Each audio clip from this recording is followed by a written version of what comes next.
the ideal intermittent fasting, aka time-restricted feeding schedule for you. And when I say ideal, I mean what are the variables that are negotiable? What are the ones that are non-negotiable? What is ideal for you will depend on the context of your life and what you are willing to do consistently. First of all, you do not want to ingest food for at least, I want to emphasize, at least 60 minutes post waking up. Second, you want to avoid ingesting any food of any kind, even 1 gram of sugar. Remember, this is the ideal. 1 gram of sugar even would be too much for the 2 to 3 hours prior to bedtime. Ideally, you are spending 8 hours in bed. I didn't tell you that earlier. I saved that for now. But ideally, you're sleeping that entire 8 hours. But simply by being in bed for that 8 hours and avoiding food after waking for an hour and before bed for 2 to 3 hours, you're starting to build out the duration of this fasted period.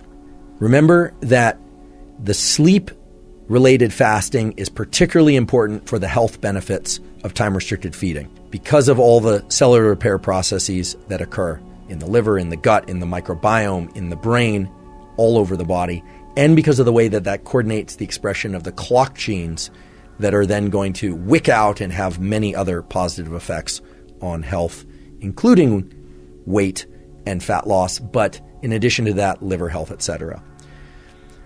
An 8-hour feeding window as a target seems to be the best target feeding window, at least by my read of the literature and in discussing it with Sachin. Shorter feeding windows of 4 to 6 hours tend to lead to overeating and potentially increases in weight.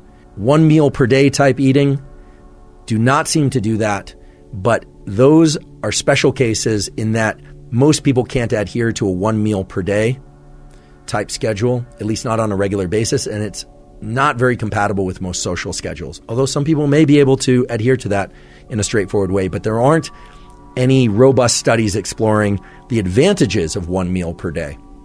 So if you feel there are advantages of 1 meal per day for you, as opposed to an 8-hour feeding window, well then by all means, use a 1 meal per day approach or use a 4 to 6 hour feeding window and just make sure you don't overeat in that window. Remember that most people tend to not adhere to the 8-hour feeding window. They say 8 hours, but they tend to eat outside of the 8 hours a little bit on each side. So if your goal is a 10-hour feeding window, you might want to set it to 9 hours or 8 hours. If your goal is 6 hours, you might want to set it to 7 or 8 hours. And this is simply based, or I shouldn't say simply, this is based on thousands, if not tens of thousands of human subject data points that Sachin and colleagues have collected. Regular placement of the eating window or feeding window every 24 hours is important. You don't have to be absolutely rigid and neurotic about this, but you don't want it sliding around on the weekend so that it's starting 2 hours later and ending 2 hours later a couple days a week. Because then you start to offset many of the positive health effects that have been demonstrated for time-restricted feeding. Remember, if you eat your food within a certain feeding window, but that feeding window shifts by a couple hours, it is effectively like jet lagging your system. It is effectively like traveling a couple time zones over, eating there for a few days and coming back, when in fact, you're not traveling. And that's because of the way that food adjusts these circadian clock genes. Now, you can offset some of that through the use of light, and I've talked extensively about how to use light in previous podcasts, but again, early morning and all day bright light exposure as safely as you can, ideally from sunlight, not through a window, etc. Avoiding bright light in the middle of the night, extremely important for mood, offsetting metabolic dysfunction, etc. Not incidentally, Sachin's early work he was one of the 3 co-discoverers of the cells in the eye, the so-called melanopsin cells that set the central circadian clock. So he was a pioneer in that field, which led him to be a pioneer in this field, and so on. When should that 8-hour window be placed within each 24-hour cycle? Well, let's talk about ideal. Ideal, if you really want to maximize all the health benefits of time-restricted feeding, you need to extend the fast around sleep on both sides. You would place it smack dab in the middle of the day. It would be a schedule in which you started eating, for instance, at 10 10 a.m. and you stopped eating at 6 p.m. An absolutely dreadful schedule for anyone that wants to have some semblance of a normal life. In my opinion, it's not really compatible with most schedules, although some people might be able to do it. Maybe you and your family or your friends, you're eating a late breakfast and then you're having a late-ish lunch around 2 p.m. and then you have dinner at 6. And then assuming that you go to bed around 9:30 or 10 p.m., that is going to extract the maximum amount of weight-related, body fat-related, metabolic factor-related aspects of time-restricted feeding. Some people tend to fall into a category where they do best placing that feeding window later in the day, and provided it doesn't run too close to your sleep. Remember, you need a 2 or 3 hour buffer before your sleep where you're not ingesting anything. That's in order to extract the benefits of time-restricted feeding. Well, then starting your feeding window at 12 p.m. and ending it at 8 p.m., plus or minus half an hour or so, day to day, seems like a perfectly reasonable schedule. For some people, starting at 2 p.m. and ending at 10 p.m. will be that schedule. Of course, you have to take into consideration when you exercise, if you exercise.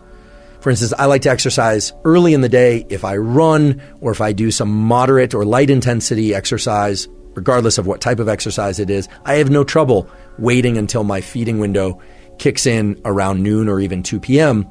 But if I do high intensity weight training, for instance, early in the day, or if I run sprints and I do that at 7 a.m. or 8 a.m., by 11 a.m. I am very, very hungry and it's hard for me to do other things, concentrate, etc. Now, I'm not neurotic about my feeding window. As I mentioned before, I kind of let it expand and contract a bit around the 8 hour mark and feel perfectly free to do that too. We're talking here in ideals, not in necessarily practicals. Other people find that they're very hungry when they wake up early in the day.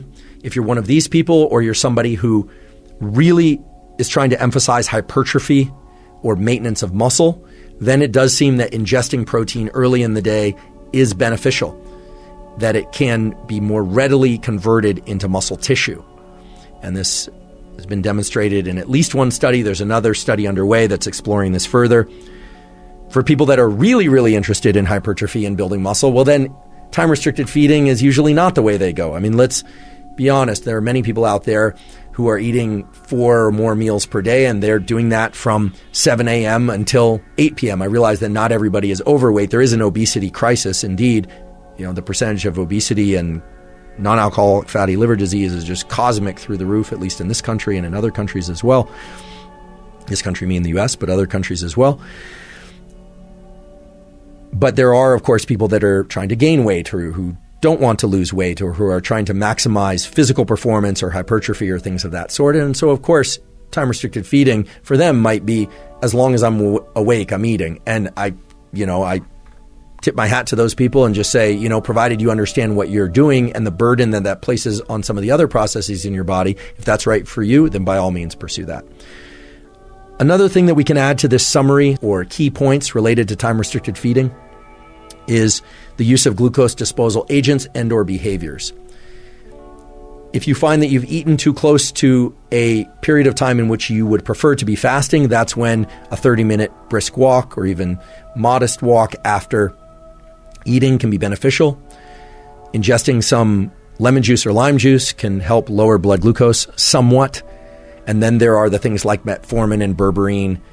There are even some supplements out there that combine things like berberine, cinnamon, which can lower blood glucose, and things like chromium and things that have a mild effect on blood glucose. But berberine and metformin are very high potency glucose disposal agents. And I mentioned earlier why you would want to approach those with the appropriate level of caution and figure out the dosages for you. And for some people, the dosages will be 0 milligrams is going to be ideal.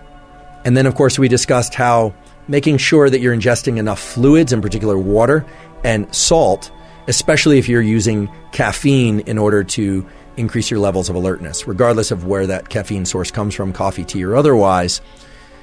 That can cause the excretion of sodium and can lead to a kind of shakiness, a lightheadedness, and the feelings of hunger that may or may not be related to blood glucose. Some people genuinely need to eat. I certainly would not want to see people getting hypoglycemic to the point where it's dangerous. Certainly if you are diabetic, And in fact, for all people, you should consult with your physician when exploring any major changes to diet or additions or subtractions of anything, including supplementation. But for most people, maintaining relatively low to modest blood glucose levels is going to be pretty healthy and will allow all the positive effects of intermittent fasting to occur. And when you find that reaching that start to the feeding window is challenging, that ingesting sodium can often stabilize your system mentally and physically and allow you to reach that window, often painlessly. And then as a final point, as I mentioned earlier, provided that they are consumed in low, no, or modest amounts, artificial sweeteners or plant-based non-sugar, non-caloric sweeteners don't seem to really impact blood glucose to the extent that it would, quote unquote, take you out of your fast. But that, like fat fasting, is something that's going to be highly individual and that you're going to have to experiment with for yourself. And being able to recognize when you're in a fast and when you're out of a fast at a subjective level and not constantly having to measure your blood glucose or do things of that sort can be beneficial. And I think if you watch for the feelings associated with eating and post-eating foods of different kinds and different amounts, and you watch for the feelings associated with being fasted for long periods of time or short periods of time, of having gotten sufficient sunlight, of having trained hard or not trained hard earlier that day, etc., you can do the most important thing, which is to start to learn to evaluate your own system, to run simple, safe experiments on your system in a way that allows you to really establish the ideal nutrition schedule for you, whether it be time-restricted feeding, aka intermittent fasting, or some other nutritional plan.